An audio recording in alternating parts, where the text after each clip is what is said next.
Israel के बारूदी हमले से हमास पूरी तरह से बिखर चुका है।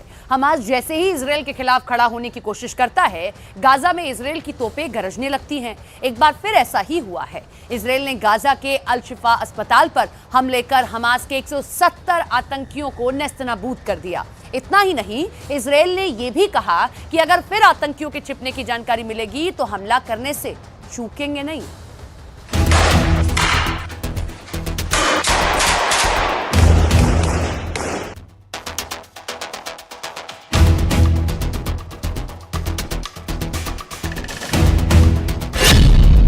शुक्रवार को इजरायल में अमेरिकी विदेश मंत्री पहुंचे।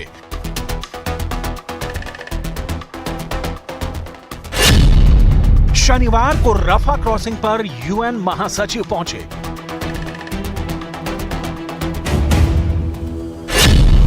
और रविवार आते आते इजरायल ने हमास के 170 आतंकियों को ढेर कर दिया। अमेरिकी विदेश मंत्री ने प्यार से नेतन्याहू को समझाया। फिर यूएन महासचिव ने खुद रफा क्रॉसिंग पर खड़े होकर इजरायल को थोड़ा चेताया। लेकिन इजरायल टस से मस नहीं हुआ। इजरायल ने अपना मिशन अबॉर्ट नहीं किया। इजरायल ने जो ठाना था वो करके रहा।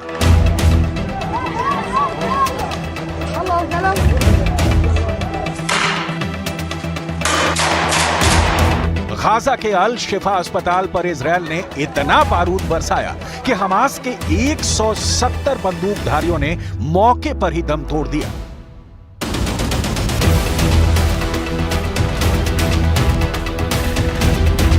इजरायली सेना की बंदूकों से निकली गोलियों की तड़तड़ाहट से अल शिफा अस्पताल के आसपास का पूरा इलाका गूंजने लगा।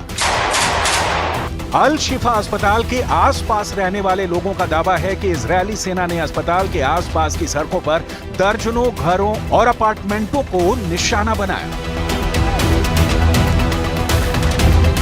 पास के एक दूसरे अस्पताल अल हेलो पर भी हमला बोला गया और सड़कों पर बुलडोजर चला दिया। इजरायल के हमलों पर हमास के मीडिया कार्यालय ने कहा कि इजरायली टैंकों ने अल शिफा अस्पताल की कई इमारतों पर हमला किया और सर्जरी विभाग के एक ऑफिस में आग लगा दी। वहीं इजरायली सेना ने कहा कि अब तक 350 से अधिक हमास और इस्लामिक जिहाद आतंकवादियों को अस्पताल में हिरासत में लिया गया है और कुल 800 लोगों से पूछताछ की गई। करीब एक हफ्ते पहले इजराइल ने गाजा के अल शिफा अस्पताल में सैन्य अभियान शुरू किया था। इजराइल ने दावा किया था कि हमास एक बार फिर से अल शिफा अस्पताल को अपने ठिकाने के तौर पर इस्तेमाल करना चाहता है और अपने मंसूबों को अंजाम तक पहुंचाने के लिए हमास के कुछ आतंकी अल शिफा अस्पताल में पनाह ले रखे हैं। इजराइल ने भी यह कहा था कि उनका मकसद नागरिकों को नुकसान पहुंचाने की बजाय हमास के आतंकवादियों से मुकाबला करना है।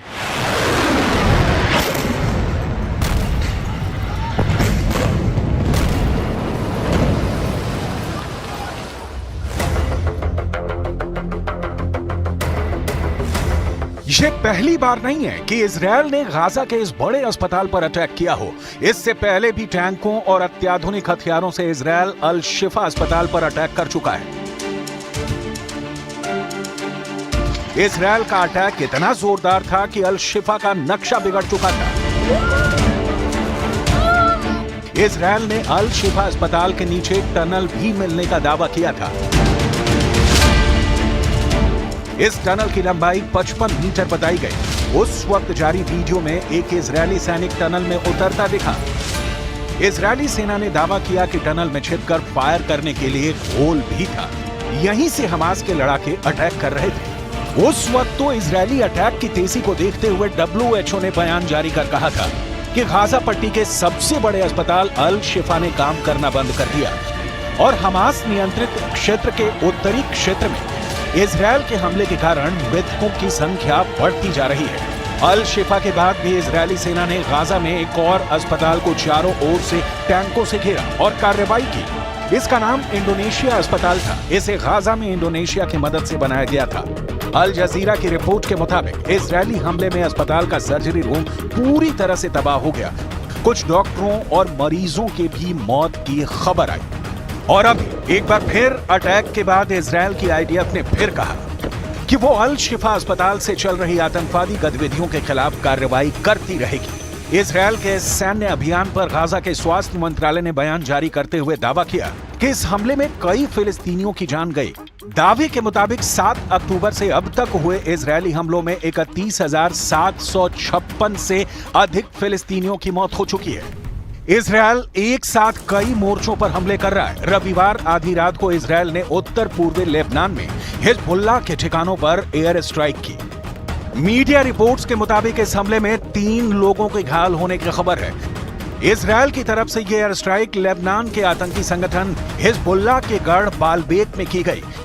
यह हमला लेबनान के उस हमले का जवाब था जिसमें लेबनान ने 2 ड्रोन इस्तेमाल करते हुए इजरायल के कफर ब्लम शहर को निशाना बनाया था। इजरायल के इस हमले के बाद लेबनान की ओर से इजरायल पर करीब 50 रॉकेट दागे गए, जिनमें से कुछ हवा में ही ध्वस्त कर दिए गए और कुछ खुले इलाकों में गिरे। इजरायल हमास वॉर शुरू होने के बाद हिजबुल्लाह हमास का साथ दे रहा है। हिजबुल्लाह इजरायल की सैन्य चौकियों को निशाना बना रहा है। हमास की ओर से आरोप लगाया गया है कि गाजा शहर में दूसरी जगहों पर कुवैत चौराहों पर कई फिलिस्तीनी मारे गए हैं और घायल हो गए हैं जब वे सहायता ट्रकों का इंतजार कर रहे थे। राफा में जहां 10 लाख से अधिक लोग शरण लिए हुए हैं, तो वहीं स्वास्थ्य अधिकारियों ने कहा है कि एक घर पर हुए इजरायली हवाई हमले में 8 लोग मारे जा चुके हैं और कई घायल हो गए हैं। इजरायली सेना ने कहा है कि उसने मध्य गाजा और खान यूनिस के दक्षिणी क्षेत्र में हवाई हमलों और करीबी मुठभेड़ में कम से कम 20 बंदूकधारियों को मार गिराया है। अब समझिए कि आखिर क्यों यूएन महासचिव एंटोनियो गुटेरेस रफा बॉर्डर पर पहुंचे और क्यों खुद अमेरिका के विदेश मंत्री को तेल अवीव आना पड़ा। इजरायल हमास को किसी भी सूरत में बख्शने के मूड में नहीं है।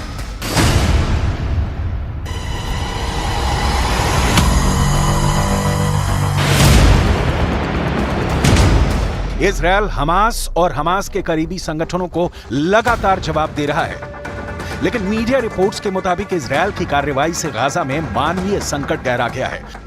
फिर भी इजरायल अब रफा में भी बड़ी कार्रवाई की तैयारी कर रहा है। गाजा की आधी से ज्यादा आबादी ने रफा में शरण ले रखी है। गुटेरेस ने रफा क्रॉसिंग से बयान जारी करते हुए कहा कि अब कोई भी हमला हालात को और भी बदतर बना देगा। हालात सिर्फ फिलिस्तीनी नागरिकों के लिए बदतर नहीं होंगे, बल्कि बंधकों और क्षेत्र के सभी लोगों के लिए भी बदतर होंगे।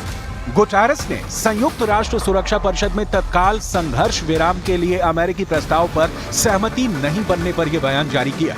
मीडिया रिपोर्ट्स के मुताबिक रफा क्रॉसिंग के दूसरी ओर राहत सामग्री और खाने के सामान को लेकर करीब 7,000 ट्रक मिस्र के गाजा में प्रवेश करने का इंतजार कर रहे हैं, लेकिन इजरायल उन्हें बॉर्डर क्रॉस करने की परमिशन नहीं दे रहा है। इससे पहले गुरुवार और शुक्रवार को तेल अवीव में अमेरिका के विदेश मंत्री ने युद्ध विराम तुरंत लागू करने पर जोर दिया। इजरायल और हमास के युद्ध विराम लागू कराने के लिए एंटनी ब्लिंकन इजरायल में थे।